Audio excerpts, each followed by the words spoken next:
ان الحمد للہ نحمده ونستعینه ونستغفره ونعوذ باللہ من شرور انفسنا ومن سیئات اعمالنا من يهده الله فلا مضل له ومن يضلل فلا هادي له واشهد ان لا اله الا الله وحده لا شريك له واشهد ان محمدا عبده ورسوله اما بعد فان خير الحديث كتاب الله وخير الهدي هدي محمد صلى الله عليه وآله وسلم وشر الامور محدثاتها وكل محدثة بدعة وكل بدعة ضلالة وكل ضلالة في النار.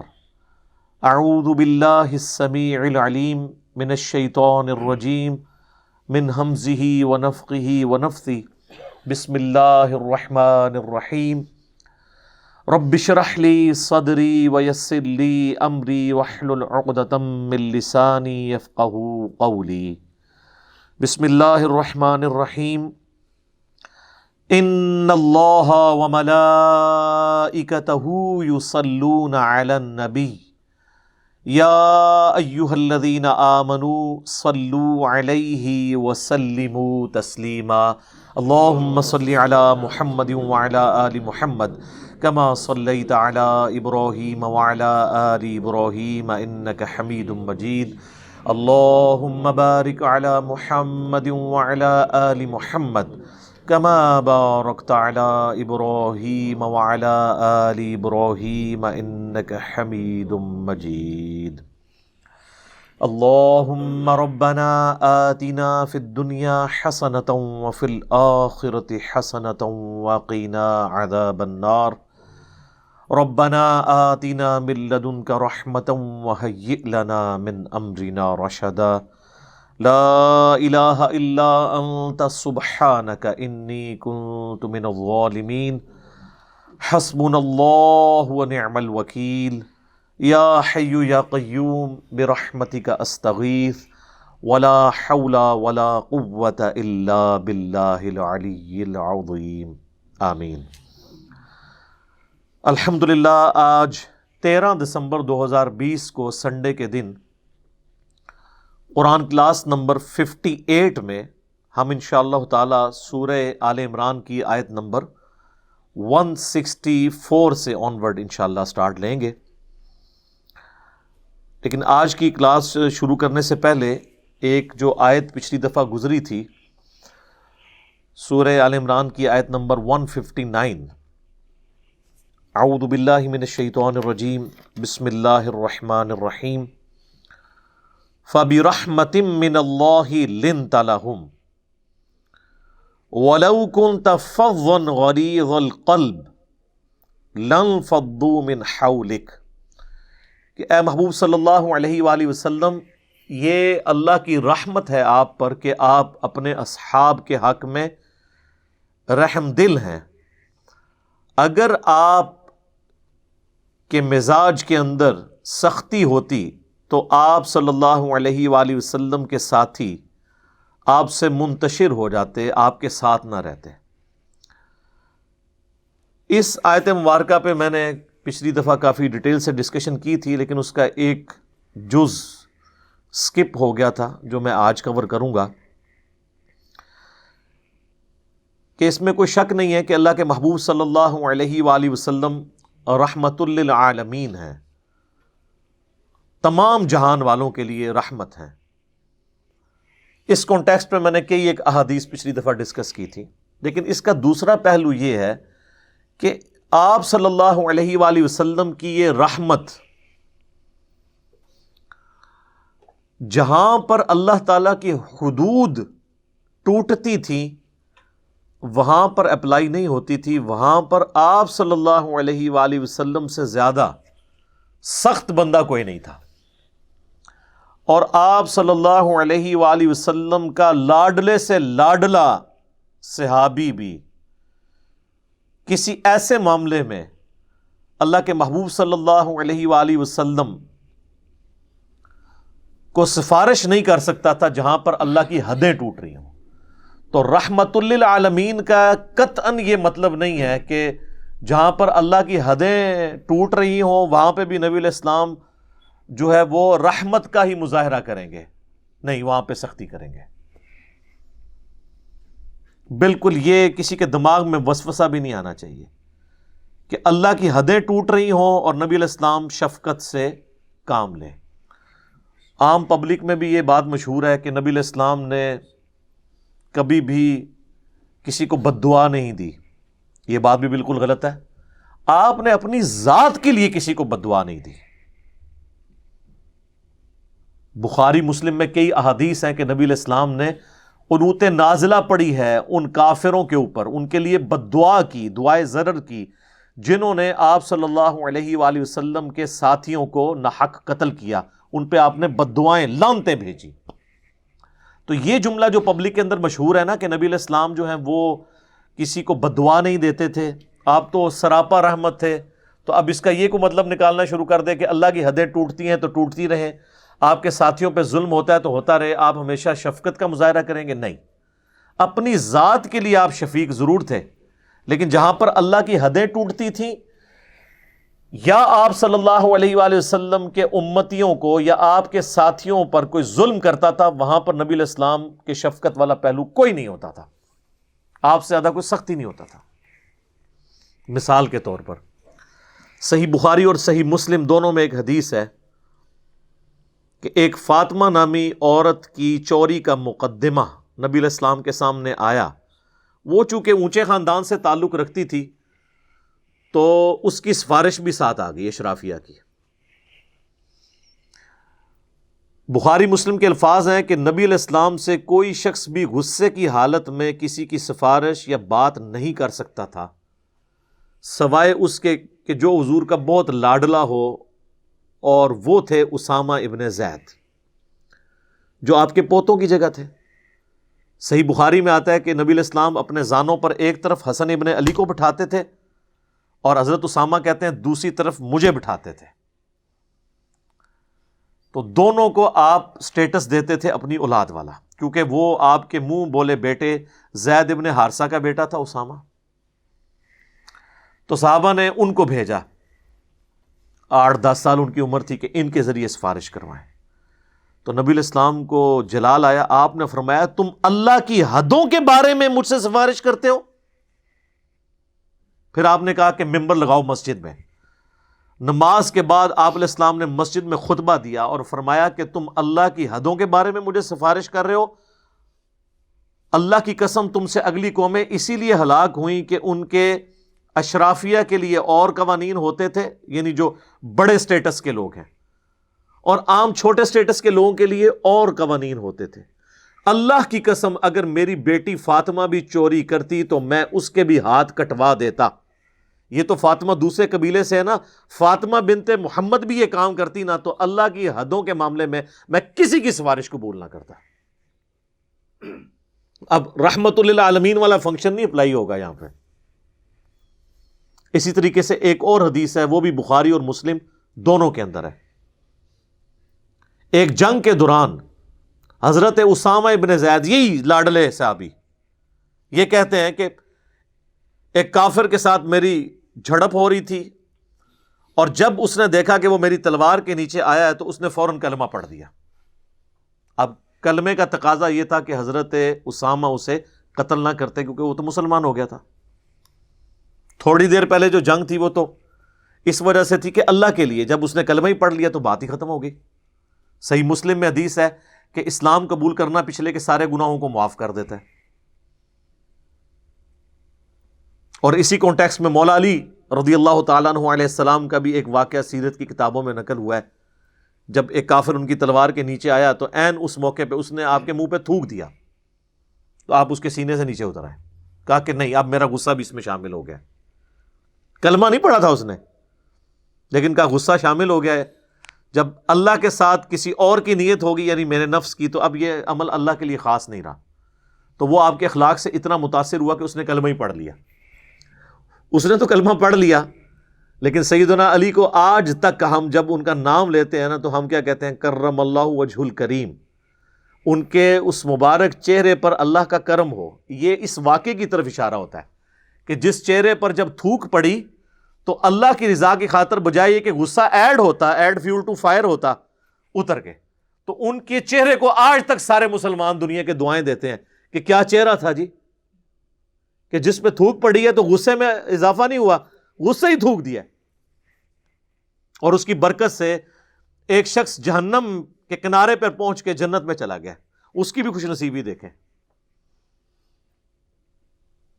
تو یہ بخاری مسلم کے الفاظ ہیں کہ اسامہ بن زید رضی اللہ تعالیٰ عنہ نے جب اس نے کلمہ پڑھا تو انہوں نے وہی سمجھا جو ہم بھی سمجھتے ہیں کہ یہ ڈر گیا اس لیے کلمہ پڑھ رہا ہے، انہوں نے اس کی گردن کاٹ دی، لیکن بعد میں ضمیر ملامت کر رہا تھا کہ یار مجھ سے لگتا ہے غلط ہو گیا، تو خود ہی جا کے نا ایک دن حضور صلی اللہ علیہ وآلہ وسلم سے عرض کی کہ اے اللہ کے نبی اس طرح یہ واقعہ ہوا تھا تو میں نے تو اس کو قتل کر دیا۔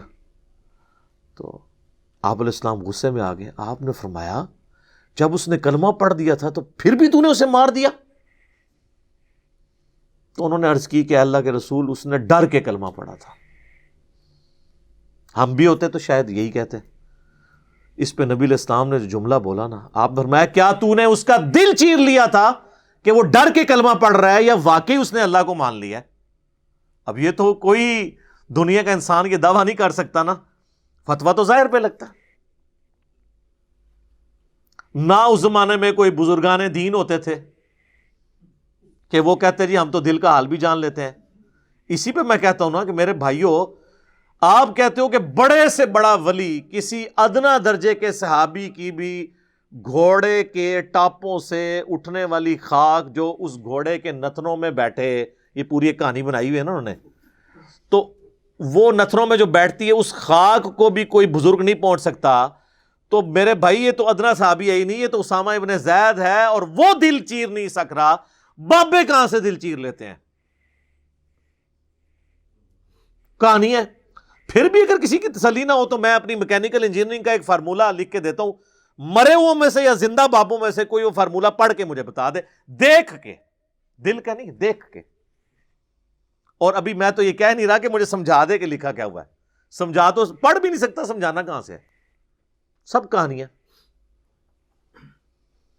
اور اسامہ ابن زید کہتے ہیں کہ نبی علیہ السلام نے جب مجھے ڈانٹا تو آپ نے پھر ساتھ ایک جملہ بار بار ریپیٹ کیا، اسامہ تو کیا کرے گا جب قیامت والے دن وہ شخص اللہ کی بارگاہ میں کلمہ پڑھتا ہوا تیرے خلاف مقدمہ دائر کر دے گا؟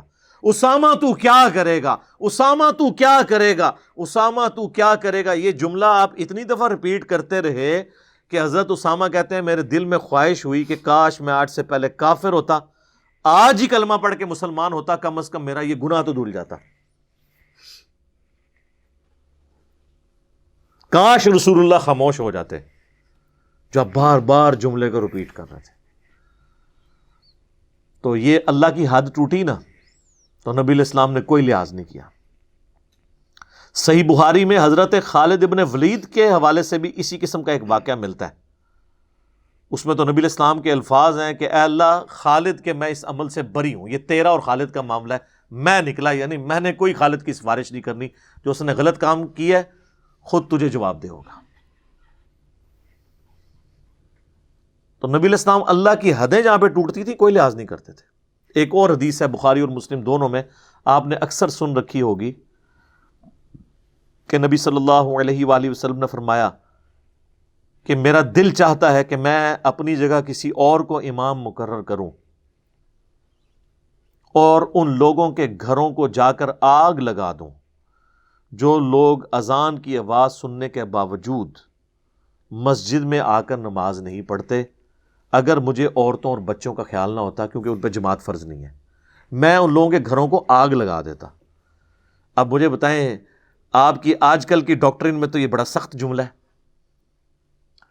یہ سراپا رحمت جو شخصیت ہے، آپ تو کہیں گے اس کے اخلاق کو یہ زیب ہی نہیں دیتا کہ وہ ایک جماعت چھوڑنے پہ کہ میں گھروں کو آگ لگا دوں گا، اس لیے کہ اللہ کی حد ٹوٹ رہی ہے۔ صحیح مسلم میں حدیث ہے، جو لوگ جمعے کی نماز نہیں نہ پڑھتے، اگر بچوں اور عورتوں کا مجھے خیال نہ ہوتا میں ان کے گھروں کو آگ لگا دیتا کہ جمعے کی نماز نہیں پڑھتے آ کے. تو یہ جہاں جہاں پر اللہ کی حد ٹوٹتی تھی نا، وہاں پر یاد رکھیے کہ نبی علیہ السلام سے زیادہ سخت مزاج ہی کوئی نہیں تھا. تو یہ آپ علیہ السلام کی ذات کا جو ایک میٹھا میٹھا تصور پیش کیا نا ہمارے واعظین نے، یہ آپ کی زندگی کا ایک پہلو ہے. جو دوسرے والا پہلو ہے وہ انتہائی سخت ہے، جہاں پر اللہ کی حدیں ٹوٹتی ہیں. لہٰذا جہاں پر اللہ کے دین کا مذاق اڑایا جا رہا ہو، دین کی حدیں توڑی جا رہی ہوں، وہاں پر مزاج میں سختی لانا یہ سنت ہے.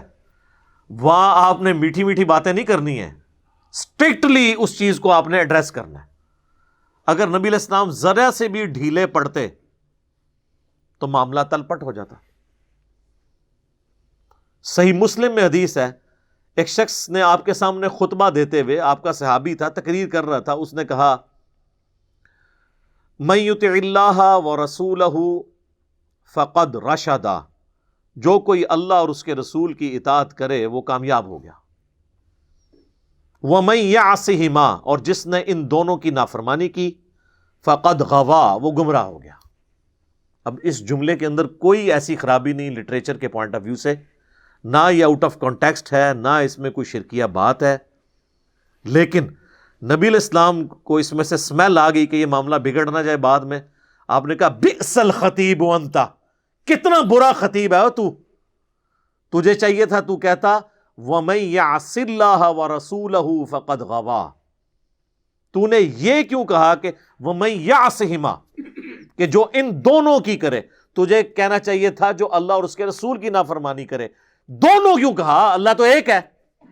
حالانکہ اس صحابی نے دو اللہ نہیں بنائے، کیونکہ پہلے تو وہ کہہ چکا تھا کہ جس نے اللہ اور اس کے رسول کی اطاعت کی وہ کامیاب ہو گیا، جس نے ان دونوں کی نافرمانی کی وہ گمراہ ہو گیا. تو بات کانٹیکسٹ کے ساتھ بالکل درست تھی، لیکن نبی علیہ السلام نے اس کو بینیفٹ بھی نہیں دیا. فرمایا تجھے دوبارہ بھی اس کو ریپیٹ کرنا چاہیے تھا کہ جس نے اللہ اور اس کے رسول کی نافرمانی کی، دونوں کی نہیں. دو کہاں سے ہو گئے؟ اللہ اور رسول اپنی دعوت میں تو ایک ہیں، من یطع الرسول فقد اطاع اللہ، لیکن پرسنالٹیز تو الگ ہیں، خالق اور مخلوق کا فرق ہے. تو امام الموحدین صلی اللہ علیہ وآلہ وسلم کی دعوت توحید کا تقاضا تھا کہ آپ ڈانٹ دیتے. اور یہی حدیث ابو داؤد میں آتی ہے، اس کے آگے بھی الفاظ موجود ہے. آپ نے کہا قم اذهب، اٹھ نکل جائے ادھر سے.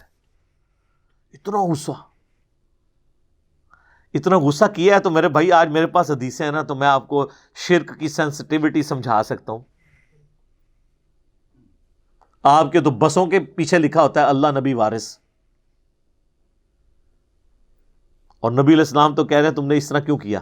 ایک اور حدیث ہے مسند امام احمد میں بھی اور امام بخاری کی کتاب الادب المفرد میں، ایک صحابی نے حضور علیہ السلام کے سامنے کہہ دیا ما شاء اللہ وشئت، جو اللہ چاہے اور جو اس کا رسول چاہے، اے نبی صلی اللہ علیہ وآلہ وسلم آپ جو چاہیں. آپ فرمایا اجعلتنی للہ ندا، کیا تو نے مجھے اللہ کے مقابلے پہ کھڑا کر دیا؟ اس نے نہیں آگے سے کہا کہ یا رسول اللہ میں آپ کو اللہ کا بندہ مان رہا ہوں، میں غیر مستقل بذات مان رہا ہوں، میں عطائی مان رہا ہوں، آپ بندے ہی ہیں.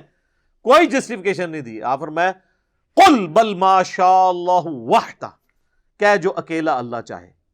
تو نے ما شاء اللہ و رسول کیوں کہا؟ تجھے چاہیے تھا صرف کہتا ما شاء اللہ.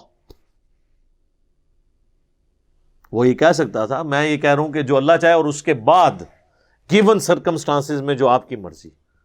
آپ نے کراس لگا دیا.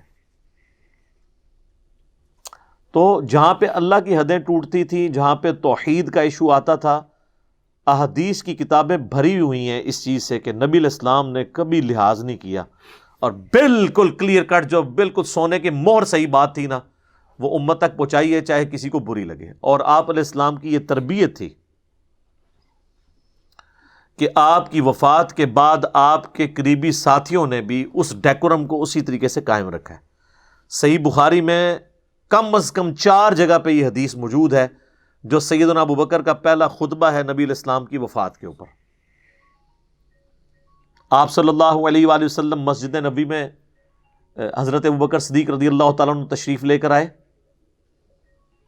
اور دیکھا کہ حضرت عمر نے تلوار اٹھائی ہوئی ہے، اور وہ کہہ رہے ہیں کہ جو کہے گا کہ نبی علیہ السلام فوت ہو گئے ہیں، میں اس کی گردن کاٹ دوں گا۔ حضرت ابوبکر رضی اللہ تعالیٰ عنہ نے ان کی طرف دیکھا لیکن اگنور کر کے سیدھا حجرہ عائشہ میں چلے گئے، چونکہ بیٹی تھی، محرم بھی تھی، نبی علیہ السلام کی میت رکھی ہوئی ہے۔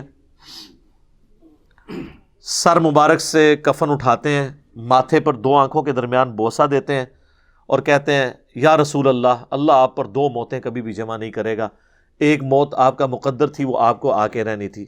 کیونکہ حضرت عمر کا یہ موقف تھا کہ رسول اللہ صلی اللہ علیہ وآلہ وسلم ڈورمنٹ پوزیشن میں چلے گئے ہیں، دوبارہ دنیا میں واپس آئیں گے، کیسر و کسریٰ کی حکومتوں کو ختم کریں گے، کیونکہ آپ کی پیش گوئیاں تو ہیں۔ جس طرح حضرت موسیٰ علیہ السلام 40 دن کے لیے چلے گئے تھے کوہ طور پہ، نبی علیہ السلام بھی کچھ دنوں بعد واپس آ جائیں گے۔ تو حضرت ابوبکر نے رد کیا، نہیں 2 موتیں نہیں، موت آنی تھی، ایک آ گئی، اب آپ دنیا میں واپس نہیں آ سکتے۔ پھر باہر نکلے اور حضرت عمر سے کہا کہ بیٹھ جاؤ، وہ نہیں بیٹھ رہے تھے، وہ ہوش میں ہی نہیں تھے۔ تو حضرت ابوبکر نے کہا عمر کو اس کے حال پہ چھوڑ دو۔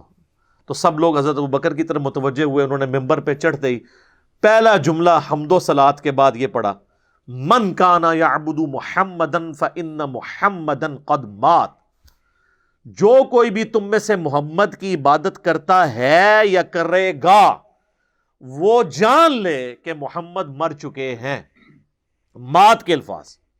وَمَن يَعْبُدُ اللَّهَ، اور جو اللہ کی عبادت کرتا ہے یا کرے گا، فَإِنَّ اللَّهَ حَيٌّ لَا يَمُوتُ، تو وہ جان لے کہ بے شک اللہ زندہ ہے، اسے کبھی موت نہیں آئے گی۔ اب مجھے بتائیں کیا صحابہ میں کوئی حضور کی عبادت کرتا تھا؟ تو یہ فرضی جملہ بولنے کی کیا ضرورت تھی؟ بات سمجھانے کے لیے،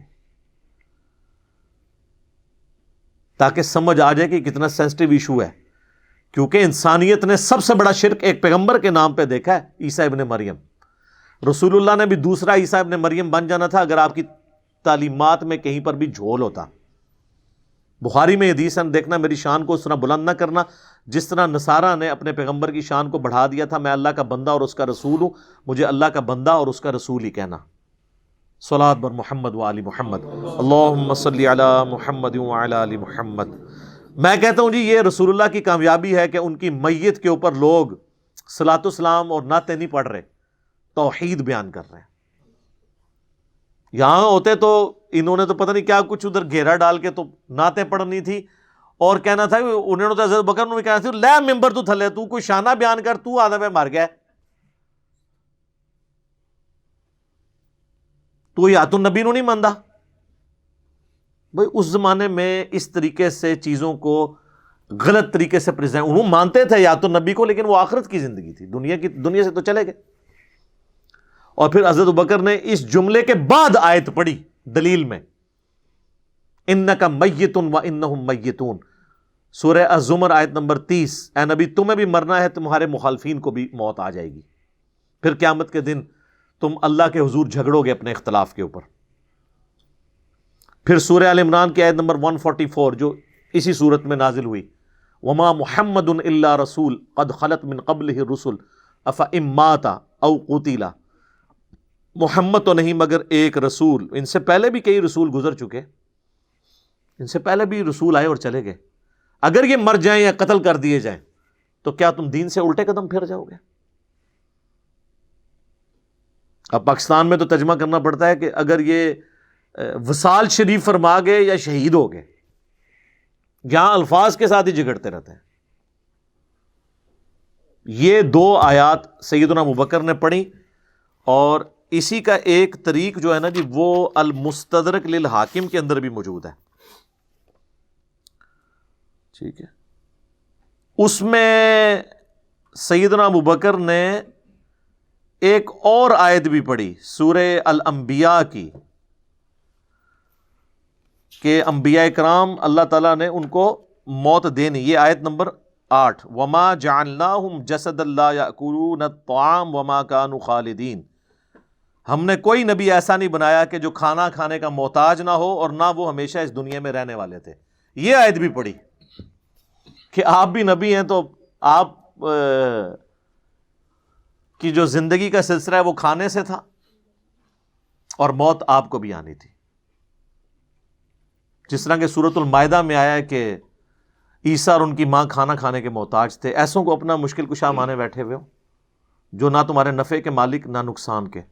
سورۃ المائدہ آیت نمبر 75. تو یہ میں بتا رہا ہوں کہ نبی علیہ السلام کی سینسٹیوٹی آپ کی زندگی میں بھی تھی اور آپ کے بعد ٹرانسفر بھی ہوئی ہے اصحاب رسول کے اندر. کسی نے جرأت نہیں کی ہے کہ کوئی ایسا عقیدہ بتائیں امت کو کہ جو گمراہی کے اوپر مبنی ہو. الٹا کہیں پہ دیکھا تو فوراً ٹوک دیا کہ یہ کیا کر رہے ہو. تو جہاں پہ اللہ کی حدیں ٹوٹتی تھی وہاں پہ نبی علیہ السلام بالکل کوئی لحاظ نہیں کرتے تھے. تو یہ میں نے اس لیے ضروری سمجھا کہ اس آیت سے کوئی غلط مطلب نہ لینا شروع کر دیں. اب اگلی کی آیات کی طرف چلتے ہیں. سورہ آل عمران کی آیت نمبر 164 ہے. یہ اہم ترین آیت ہے سورہ آل عمران میں. جہاں کئی اور اہم آیات ہیں، یہ بھی ایک اہم ترین آیت ہے. لَقَدْ مَنَّ اللَّهُ عَلَى الْمُؤْمِنِينَ إِذْ بَعَثَ فِيهِمْ رَسُولًا، اور بے شک اللہ کا احسان ہے اہل ایمان پر کہ اللہ تعالیٰ نے ان میں اپنا رسول مبعوث کیا. من انفسہم، ان کے اندر سے ہی، یعنی انہی کے قبیلے میں سے، اسی خاندان قریش میں سے، بنو ہاشم میں سے. یتلو علیہم آیاتہ، جو 3 کام کرتا ہے. نمبر 1، ان پر اللہ کی آیات تلاوت کرتا ہے. وَيُزَكِّيهِمْ، اور انہیں پاک کر دیتا ہے. جتنے بھی فرسودہ عقائد اور نظریات شرک پر مبنی توحید کے منافی ہیں، قرآن کی آیات تلاوت کر کے اللہ تبارک و تعالیٰ کے محبوب صلی اللہ علیہ وآلہ وسلم ان کا تزکیہ کرتے ہیں.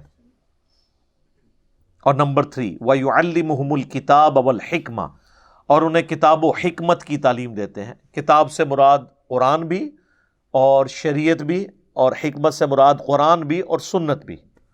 وَإِن كَانُوا مِن قَبْلُ لَفِي ضَلَالٍ مُبِينٍ، اور نبی صلی اللہ علیہ وآلہ وسلم کے آنے سے پہلے یہ لوگ کھلی گمراہی میں تھے. کون؟ قریش مکہ، جو بعد میں دنیا کے امام بنے. رسول اللہ کے آنے سے پہلے صلی اللہ علیہ وآلہ وسلم کھلی گمراہی میں تھے، اور ان کو گمراہی سے رسول اللہ صلی اللہ علیہ وآلہ وسلم نے کس طریقے سے نکالا؟ قرآن کے ذریعے. یہ انسٹرومنٹ آف دعوت. سورۃ الانعام کی آیت نمبر 19 ہے نا، وَأُوحِيَ إِلَيَّ هَذَا الْقُرْآنُ لِأُنذِرَكُم بِهِ وَمَن بَلَغَ. اے نبی صلی اللہ علیہ وآلہ وسلم، تم فرماؤ کہ مجھے قرآن اللہ نے اس لیے وحی کیا ہے تاکہ اس کے ذریعے میں تمہیں بھی آخرت کا ڈر سناؤں، اور جس تک یہ دعوت پہنچ جائے وہ بھی قرآن کے ذریعے. تو انسٹرومنٹ آف دعوت قرآن. حجۃ الوداع کے اوپر قرآن اور سنت، لیکن عقیدے قرآن کے. غدیر خم پہ قرآن اور اہل بیت، لیکن عقیدے قرآن کے. وصی رسول قرآن. تو یہ قرآن کے گرد سارا تانا بانا ہے. چونکہ اس کانٹیکسٹ میں آلریڈی گفتگو کر چکا ہوں جب ہماری اسی صورت میں آیت نمبر 103 آئی تھی نا، وَاعْتَصِمُوا بِحَبْلِ اللَّهِ جَمِيعًا وَلَا تَفَرَّقُوا، تم سب کے سب مل کر اللہ کی رسی یعنی قرآن کو مضبوطی سے تھام لو اور فرقوں میں مت بٹو. اس کانٹیکسٹ میں نے قرآن کے حوالے سے کافی ساری ڈسکشن کی ہے جو اب مجھے دوبارہ ریپیٹ کرنے کی ضرورت نہیں ہے. البتہ یہاں پر چونکہ ایک اور چیز آئی ہے اور وہ ہے حکمت. ویسے تو قرآن بھی سراپا حکمت ہے. سورہ بنی اسرائیل میں جہاں پہ 10 کمانڈمنٹس آئیں، اس کے اینڈ پہ اللہ نے کنکلوڈ کیا ہے کہ یہ حکمت کی باتیں ہیں جو ہم نے آپ کی طرف وحی کی. قرآن بھی حکمت ہے، یعنی ذہانت کی باتیں جس سے انسان فیض حاصل کر سکتا ہے. اور بعض مفسرین نے اسی کانٹیکسٹ میں سنت کو داخل کیا ہے، چونکہ سنت کو ماننا تو قرآن کو ماننا ہے، کیونکہ قرآن نے ہی ہمیں حکم دیا مَن یُطِعِ الرَّسُولَ فَقَدْ أَطَاعَ اللَّهَ، جو رسول اللہ کی اطاعت کرے گا گویا اس نے اللہ کی اطاعت کی. اس کانٹیکسٹ میں کراس ریفرنس کے طور پہ ایک آیت ہے، سورۃ الاحقاف کی 4 نمبر آیت ہے، 4 نمبر. ایتونی بکتاب من قبل ھذا، یعنی کافروں سے کہا جا رہا ہے کہ اگر تم لوگ میری اس کتاب قرآن کو نہیں مانتے، ایتونی بکتاب من قبل ھذا، اس قرآن کے نزول سے پہلے جو تمہارے پاس کوئی اپنی کتاب موجود ہے نا وہ لے آؤ، اس سے بات کرو اللہ کی وحی جو نازل ہوئی ہے. او اثارۃ من علم ان کنتم صادقین، یا علم کے آثار چلتے آ رہے ہوں اگر تم سچے ہو تو وہ ذرا لے آؤ. تو علم کے آثار یعنی انبیاء کی تعلیمات، کیونکہ کتاب تو پہلے ذکر ہو چکا. ایتونی بکتاب من قبل ھذا او اثارۃ من علم، علم کے آثار اگر ہوں نبیوں کے تو لاؤ اس سے بات کرو. وہی جو ہم کہتے ہیں کہ کتاب و سنت سے بات کرو, بزرگ بابوں سے یا سنی سنائی باتوں سے اور خوابوں سے بات نہ کرو. تو قرآن بھی سپورٹ کرتا ہے کہ سورس آف نالج دو ہیں, قرآن اور سنت, اور آج کی ڈیٹ میں ظاہر ہے کہ صحیح الاسناد احادیث ہی اسی سنت کا ریکارڈ ہے. لہذا اسلام کی بنیاد صرف قرآن کے اوپر نہیں ہے. جو قرآن کے ساتھ سنت کو نہ مانے وہ گمراہ نہیں ہے, کافر ہے. یہ گمراہ کا تو لفظ ہی بہت چھوٹا ہے. گمراہی تو یہ ہو سکتی ہے کہ وہ چند ایک سنتوں کا انکار کر دے یا کسی حدیث کا انکار کر دے یا وہ سمجھے کہ میرے نزدیک حدیث ثابت نہیں ہے, لیکن اوورآل ایک سورس آف نالج جو اسلام کی بنیاد ہے اس کا کیٹاگوریکل ڈینائی کرنا اور کہنا سنت اور حدیث کوئی چیز ہی نہیں ہے, تو وہ گمراہ تو نہیں, وہ کافر ہے. پورے کا پورا دین جو ہے وہ ان دو ستونوں کے اوپر کھڑا ہوا ہے. اور اللہ تعالیٰ نے بھی دیکھیں کہ ہماری کتنی امپورٹنٹ چیزیں جو ہیں وہ سنت پہ ہی ڈیپینڈنٹ کرتی ہیں. قرآن میں کم و بیش 100 دفعہ تو نماز کی تاکید آئی ہے. ویسے ہم لوگ عموماً 700 دفعہ کہہ دیتے ہیں, پتہ نہیں یہ کسی نے کوئی ڈیٹیکٹ کر کے نکالا ہے. ہم نے جو کیلکولیٹ کی ہے ہمارے بھائیوں نے تو وہ 100 سے زیادہ دفعہ نہیں بنتی. بہرحال اوورآل 100 دفعہ. میں نے بھی کئی دفعہ 700 بیان کیا, ہو سکتا ہے وہ ڈیٹیکٹ کر کے بنتی ہو. 100 دفعہ تو آئی ہے تاکید. لیکن پورے قرآن میں نماز کا طریقہ اللہ نے نہیں بتایا, حالانکہ یہ بہت امپورٹنٹ تھا. چلے 100 کی جگہ اللہ تعالیٰ تو ایک دفعہ بھی تاکید کر دے تو کافی ہے. قرآن میں اکثر آیات جو امپورٹنٹ ہوتی ہیں وہ 2 دفعہ ہی آتی ہیں, اس سے زیادہ اس کو ریپیٹ نہیں کیا جاتا. شرک کے بارے میں آیت ہے تو وہ 2 دفعہ ہی آئی ہے سورہ نساء کے اندر. بعض اوقات کوئی 3 دفعہ یا 4 دفعہ آ گئی ہے, یا بعض اوقات کسی چیز کی اہمیت کے لیے 31 دفعہ آیا فَبِأَيِّ آلَاءِ رَبِّكُمَا تُكَذِّبَانِ. لیکن وہ ایک آیت کے ساتھ باقی آیات جڑی ہوئی ہیں جن کے بعد وہ رزلٹ کے طور پہ آتا ہے. آیت وہ ایک ہی ہے. تو اللہ تبارک و تعالیٰ نے نماز کا طریقہ قرآن میں نہیں بتایا, اس کو سنت پہ حدیث پہ چھوڑ دیا, جو عملی تواتر کے ذریعے بھی ٹرانسفر ہوئی اور ریٹن ریکارڈ کے ذریعے بھی. اس پہ میں نے الگ سے ایک ویڈیو ریکارڈ کروا دی ہے انٹروڈکشن آف حدیث کے نام سے, اور ایک اور میری مجلس ہے, مجلس نمبر 96, جاوید احمد غامدی صاحب کے نظریات سے متعلق 20 سوالات. وہ آپ یوٹیوب پہ جا کے دیکھیں تو میں نے کافی تفصیل سے اس پہ گفتگو کی ہے. تو وہ سب کے سب بنیاد اسی کے اوپر ہے کہ نبی علیہ السلام جو ہے وہ اللہ کی آیات تلاوت کرتے ہیں, ان کو پاک کرتے ہیں, ان کو کتاب اور حکمت قرآن اور سنت سکھاتے ہیں. اور اس سے پہلے یہ کھلی گمراہی میں تھے. اور میں اس پہ جملہ بولتا ہوں کہ صحابہ تو قرآن کے نزول سے پہلے اور نبی علیہ السلام کی آمد سے پہلے کھلی گمراہی میں تھے. ہم قرآن کے آنے کے بعد بھی کھلی گمراہی میں ہیں, کیونکہ اس سے استفادہ نہیں کرتے. خالی نازل ہونے سے تو نہیں کوئی گمراہی سے نکل جائے گا, ورنہ تو ابو جہل بھی, اس کے سامنے بھی قرآن نازل ہوا تھا. آج کی ڈیٹ میں بھی وہ ابو جہل کی اولاد ہے جو قرآن اور حدیث نہیں مانتا,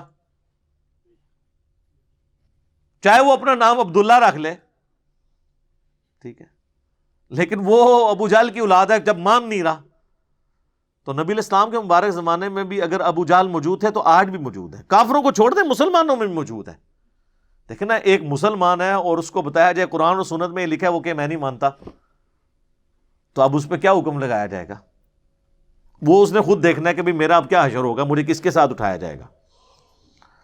تو نبی علیہ السلام کی تعلیمات کا جو انسٹرومنٹ آف دعویٰ ہے وہ قرآن ہے, اور آپ علیہ السلام نے قرآن کے ذریعے تلاوت کر کے یتلو علیہم آیاتہ, قرآن کی آیات تلاوت کی, ویزکیہم, اور اس سے ان کو پاک کیا. کیسا پاک کیا کہ 13 سالہ مکی دور میں 5 نمازیں ہے ہی نہیں تھی. رات کو قیام ہوتا تھا, اس میں قرآن صحابہ سنتے تھے حضور علیہ السلام کے پیچھے. آدھی رات, بعض کا 2/3 رات تک کھڑے ہو کر قرآن سنتے تھے, یاد کرتے تھے. وہ ان کی اپنی زبان میں تھا, اس سے ان کا دل پاک ہوتا رہا.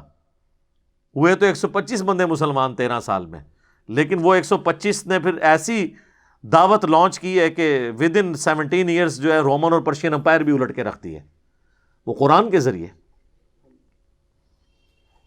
قرآن وہ کتاب تھی جس کے ذریعے اللہ تعالیٰ نے جو ہے نا وہ تلپٹ کر دی ہر چیز. میرا یوٹیوب کے اوپر ایک کلپ بھی اپلوڈڈ ہے, جب عرب میں قرآن آیا, اس میں نے بتایا کہ عرب کے لوگوں میں 2 خامیاں تھیں اور 2 خوبیاں تھیں. خامیاں یہ تھی کہ چٹے ان پڑھ تھے, جاہل تھے. یہ ان کے اندر خامی موجود تھی. اللہ تعالیٰ نے ان کی خامی اس طرح دور کی کہ ان کی اپنی زبان میں انہیں کتاب دے دی جو ان کو پڑھنے کی بھی ضرورت نہیں تھی، وہ سنتے تھے اور یاد کر لیتے تھے. اب مجھے بتائیں، جس نے سورۃ المائدہ، سورہ النساء اور سورہ آل عمران زبانی یاد کی ہوں، اس کے سامنے کون سا پادری یہود و نصارہ کا کھڑا ہو سکتا ہے؟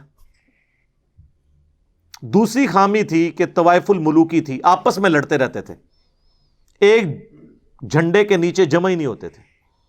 اللہ تعالیٰ نے محمد رسول اللہ صلی اللہ علیہ وآلہ وسلم کی مبارک ذات کی شکل میں انہیں ایک ایسا لیڈر دیا کہ سب لوگ ایک جھنڈے کے نیچے جمع ہو گئے. تو سر پھر دنیا کی سپر پاور ان کا کیا مقابلہ کر سکتی تھی؟ علم بھی مل گیا، لیڈر بھی مل گیا، اور دو خوبیاں تھیں ان میں، جنگجو تھے لیکن آپس میں لڑتے تھے. ان کو یہ اندازہ ہی نہیں تھا اگر ہم اکٹھے ہو جائیں تو ہم دنیا کی سپر پاورز کو بھی الٹ سکتے ہیں، کیونکہ وہ سپر پاورز تو وہ آرام اور آرائش کی زندگی گزار رہے تھے. یہ ٹف ماحول کے ریگستانی لوگ کتنے کتنے دن فاقوں میں گزارنے، ریگستانوں میں سفر کرنا، ان کا کون مقابلہ کر سکتا تھا؟ یہ ان کے اندر خوبی تھی. اور دوسری خوبی یہ تھی کہ جب کسی کو زبان دیتے تھے نا، بیعت کر لیتے تھے نا، پھر گردن ہی کٹتی تھی، اس سے پیچھے نہیں ہٹتے تھے. یہ دو خوبیاں اللہ نے ان کی یوٹیلائز کی اور دو خامیاں دور کر دی قرآن کی شکل میں اور محمد رسول اللہ صلی اللہ علیہ وآلہ وسلم کی شکل میں. تو سر پھر کون سی دنیا کی سپر پاور ان کا مقابلہ کر سکتی تھی؟ تو یہ نبی علیہ السلام کا منصب، قرآن کی آیات تلاوت کرنا، ان کا تزکیہ کرنا، انہیں کتاب و حکمت سکھانا، اور اس سے پہلے وہ کھلی گمراہی میں تھے. اور پھر دیکھیں بعد میں انہوں نے جس طریقے سے اس گمراہی سے نکلے ہیں کہ دنیا کے ہر کونے تک اللہ کی توحید کا پیغام پہنچایا ہے. صحیح مسلم میں حدیث ہے، اللہ تعالیٰ اس کتاب کی وجہ سے قوموں کو عروج دے گا اور اس کتاب کی وجہ سے قوموں کو ذلیل کرے گا. صحیح مسلم کی اس حدیث کی ٹرانسلیشن کی تھی جواب شکوہ میں ڈاکٹر اقبال میں. انہوں نے، وہ زمانے میں معزز تھے مسلمان ہو کر اور تم خوار ہوئے تارک قرآن ہو کر. مسلمانوں کے پاس اگر کوئی روح ہے نا اس دین کی تو وہ قرآن ہے، باقی تو ہمارے پاس اس میں کچھ بھی نہیں ہے. رسول اللہ اور ہمارا رشتہ اب جو قائم ہے، اللہ اور ہمارا رشتہ جو قائم ہے وہ اس چیز کے ساتھ قائم ہے. اللہ ہمارے سامنے نہیں ہے، رسول اللہ قبر مبارک میں جا چکے ہیں. اب اللہ، رسول اور ہمارے درمیان جو بانڈ ہے، یہ جو ٹرائکا بن رہی ہے نا، اس کا جو تیسرا کون ہے وہ قرآن ہے، جس کے ذریعے اب ہم پہنچے ہوئے ہیں. جو کہا گیا کہ یہ اللہ کی رسی ہے، جو اسے پکڑے گا ہدایت پر ہوگا، جو چھوڑ دے گا گمراہ ہو جائے گا. صحیح مسلم میں غدیر قوم کی حدیث میں وَاعْتَصِمُوا بِحَبْلِ اللَّهِ جَمِيعًا وَلَا تَفَرَّقُوا. خیر یہ میرا فیوریٹ ٹاپک ہے، میں اس کو یہیں پہ کنکلوڈ کرتا ہوں. جس کو مزید شوق ہے نا تو میرا مسئلہ نمبر 1 ہے امام الانبیاء کی دعوت قرآن، اور امام الانبیاء کی دعوت قرآن صلی اللہ علیہ وآلہ وسلم اسی عنوان سے ریسرچ پیپر نمبر 4 بھی ہے. اور اسی سورہ آل عمران کی آیت نمبر 103 کے کانٹیکسٹ میں میں نے کئی ایک احادیث اور کراس ریفرنس کے طور پہ آیات بھی پڑھی تھی. اب یہ اللہ تعالیٰ کا احسان اہل ایمان کے اوپر اللہ تعالیٰ نے جتایا کہ یہ رسول اللہ اور اللہ کی کتاب یہ احسان ہے جس کے ذریعے تمہیں اللہ نے گمراہیوں سے نکالا. اس احسان کو جتانے کے بعد اب دوبارہ پھر وہی غزوہ احد کے اندر جو معاملات ہوئے اس کے اوپر کمنٹری آ رہی ہے. اولما اصابتکم مصیبۃ قد اصبتم مثلیہا، کیا جب تمہیں پہنچی مصیبت یعنی فتح شکست میں بدل گئی غزوہ احد کی، تو حالانکہ اس سے پہلے تم بھی تو ان کو مصیبت پہنچا چکے ہو، اس سے ڈبل غزوہ بدر کے اندر. تو اللہ تعالیٰ نے جو ہے وہ دنیا کے اندر کبھی کسی کو اوپر رکھا، کبھی کسی کو نیچے رکھا. پیچھے بھی ہم پڑھ چکے کہ یہ ایام ہیں جو ہم لوگوں میں بدلتے رہتے ہیں. اب اس کانٹیکسٹ میں تسلی دی جا رہی ہے کہ اگر آج تمہیں شکست ہوئی ہے تو اس سے پہلے کافروں کو بھی تو شکست ہو چکی تھی. قُلْتُمْ أَنَّا هَذَا، اب تم یہ کہہ رہے ہو کہ یہ ہم پہ مصیبت کہاں سے آ گئی ہے، ہم تو پاکستانی ہیں، ہم تو جیتیں گے. یہ وہی چیز ہے کہ ایسی کیوں ہار گئے. جواب سنو پھر رکھو. قُلْ هُوَ مِنْ عِنْدِ أَنفُسِكُمْ، اے نبی ان سے فرماؤ یہ تمہارے اپنے ہاتھوں کی کمائی ہے جو تمہیں یہ جو فتح شکست میں بدل گئی، تم نے کیوں اللہ کے نبی کی نافرمانی کی؟ آپ نے حکم دیا تھا کہ وہ 50 تیر اندازوں کو کہ اپنی جگہ نہیں چھوڑنی ہے، تو یہ جیت ہار میں تمہارے اپنے کرتوتوں کی وجہ سے بن گئی۔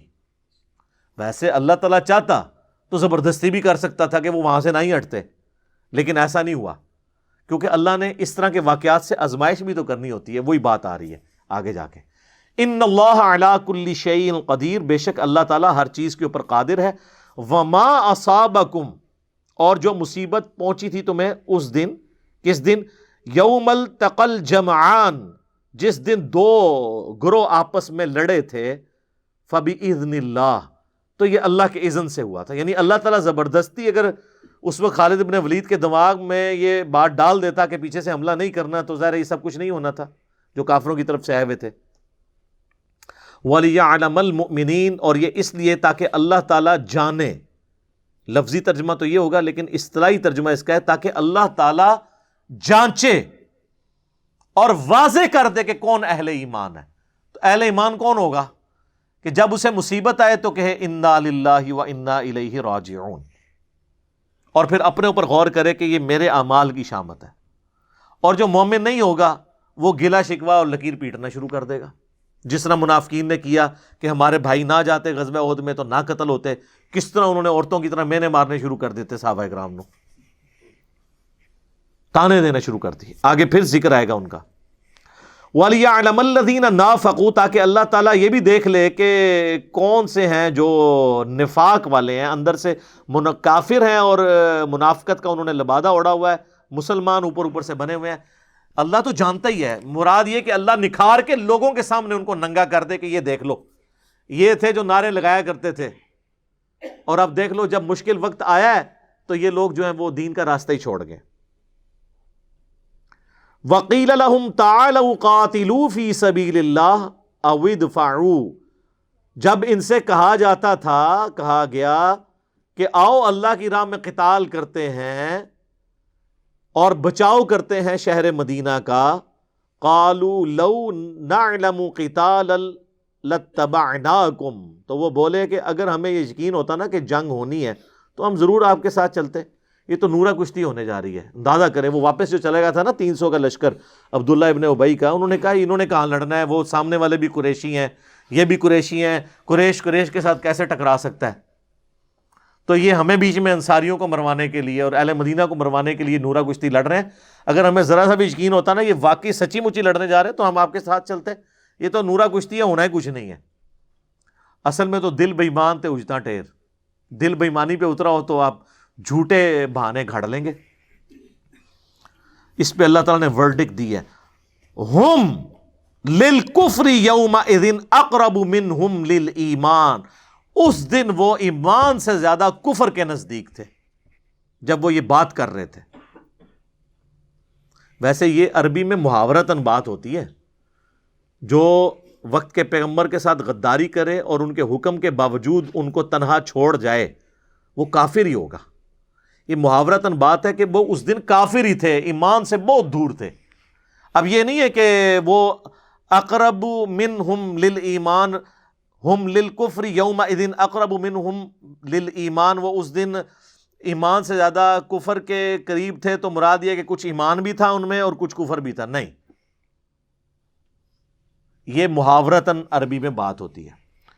اسی کے تحت میرا یہ موقف ہے کہ جو یہ صحیح مسلم میں حدیث ہے نا کہ نبی علیہ السلام نے فرمایا کہ میری امت میں جب تفریق پڑ جائے گی اور میری امت 2 گروہوں میں بٹ جائے گی تو ان دونوں میں سے ایک تیسرا فرقہ نکلے گا خوارج کا، اور ان دونوں گروہوں میں سے جو اقرب الی الحق ہوگا وہ گروہ ہوگا جو خوارج کے ساتھ قتال کرے گا۔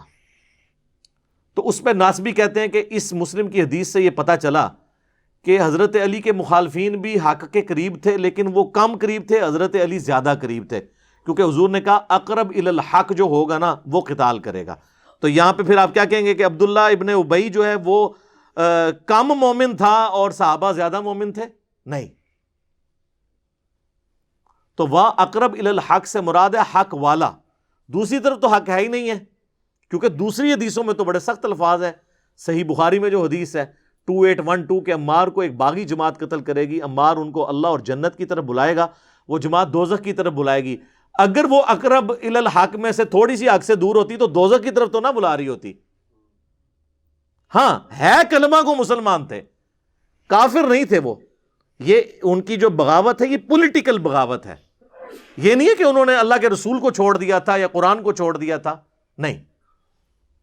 انہوں نے دین کے ایک معاملے میں جو یعنی خلیفۃ المسلمین کی اطاعت جو ہے اس سے روگردانی کی تھی، تو تکفیر بھی نہیں ان کی ہوگی. اسی لیے سنن کبریٰ البیہقی میں عمار ابن یاسر سے ہی پوچھا گیا کہ یہ اہل صفین کے بارے میں آپ کا کیا موقف ہے، تو انہوں نے فرمایا کہ اہل صفین کو کافر نہ کہو، منافق نہ کہو، یہ کہو کہ یہ فاسق اور ظالم ہے.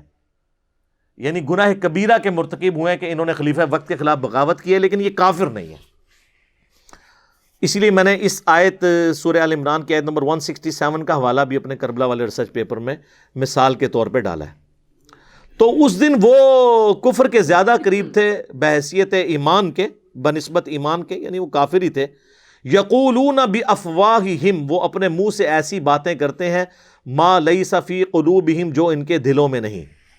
یہ دو طرح سے اس کا معنی ہو سکتا ہے. ایک تو یہ ہے کہ وہ دعوے تو کرتے ہیں لیکن اندر ایمان کوئی نہیں موجود.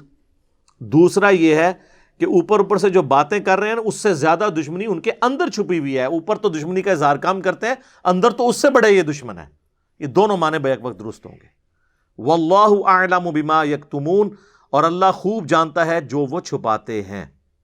الذین قالوا لاخوانہم، یہ وہی لوگ ہیں جنہوں نے کہا اپنے بھائیوں کے بارے میں، وقعدوا لو اطاعونا ما قتلوا، اس حال میں کہ خود تو یہ گھروں میں بیٹھے ہوئے تھے اور جو کامل الایمان ان کے اہل مدینہ کے ساتھی حضور کے ساتھ شہید ہو گئے جا کے غزوہ احد میں، ان کے بارے میں ان کی وفات اور شہادت کے بعد اب یہ گھر بیٹھے ہوئے، اپنی تو بزدلی ہے کہ خود گھر بیٹھے ہوئے ہیں اور یہ کہہ رہے ہیں کہ اگر ہمارے بھائیوں نے بھی ہماری بات مانی ہوتی نا تو آج قتل تو نہ ہوتے.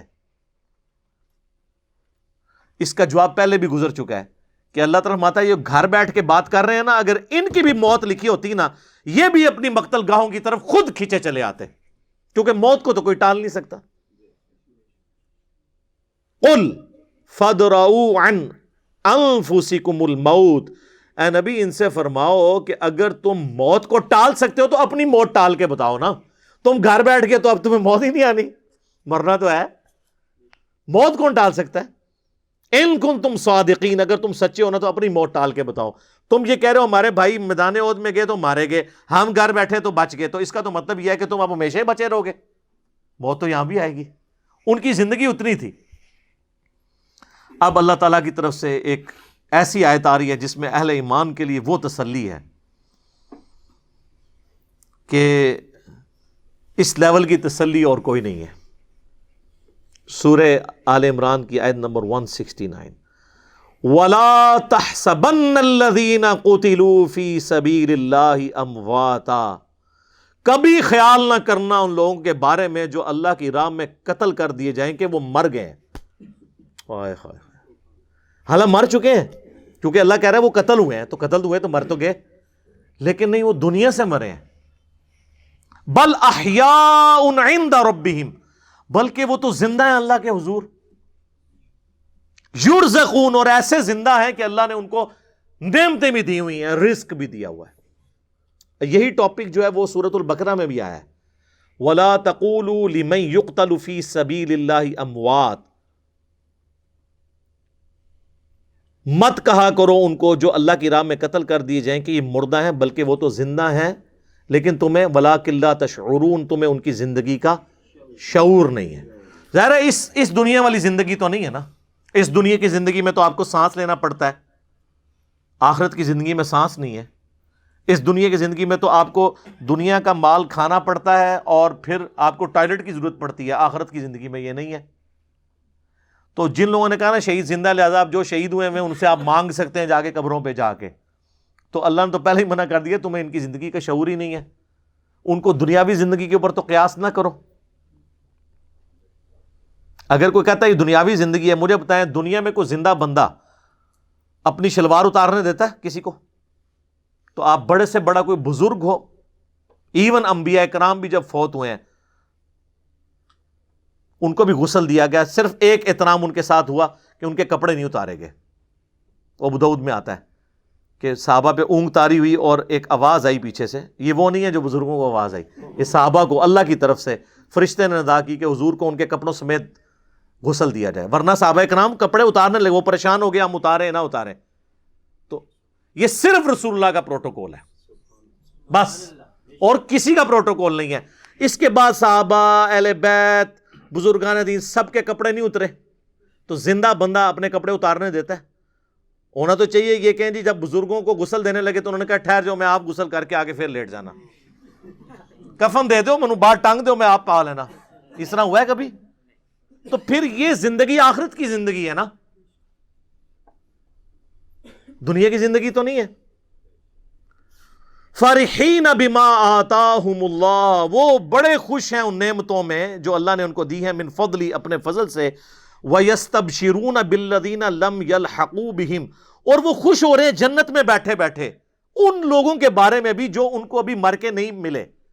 بھئی جو دنیا میں زندہ ہیں ان کے بارے میں جنتی کیوں خوش ہو رہے ہیں؟ من خلفہم, جن کو وہ پیچھے چھوڑ آئے ہوئے ہیں. اللہ خوف علیہم ولا هم یحزنون, کہ نہیں ہے ان کو کوئی خوف اور نہ وہ غمگین ہوں گے.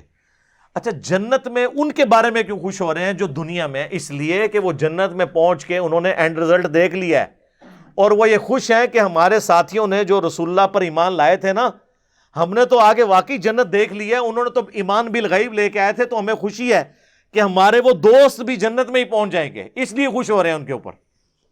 تو دوستی وہ جو اللہ اور اس کے رسول کے لیے ہو, عز وجل وصلی اللہ علیہ وآلہ وسلم. یستبشرون بنعمت من اللہ وفضل, خوش ہو رہے ہیں وہ جنت میں اللہ کی نعمتوں پر اور اس کے فضل پر. وَأَنَّ اللَّهَ لَا يُضِيعُ أَجْرَ الْمُؤْمِنِينَ, اور اس پر کہ اللہ تعالیٰ کبھی ضائع نہیں کرے گا اہل ایمان کا اجر. تو اہل جنت جو شہید ہو گئے غزوہ احد کے موقع پر یا بدر پہ, اللہ نے فرمایا ان کو کبھی مردہ گمان بھی نہ کرنا, ان کو اللہ رزق بھی دیتا ہے, اور سورۃ البقرہ میں ہے, لیکن تمہیں اس کی زندگی کا شعور نہیں ہے. انبیاء بھی زندہ ہیں آخرت کی زندگی میں, اولیاء اللہ بھی زندہ ہیں, اور اللہ کے دشمن بھی زندہ ہیں آخرت کی زندگی میں, لیکن وہ جہنم میں زندہ ہیں.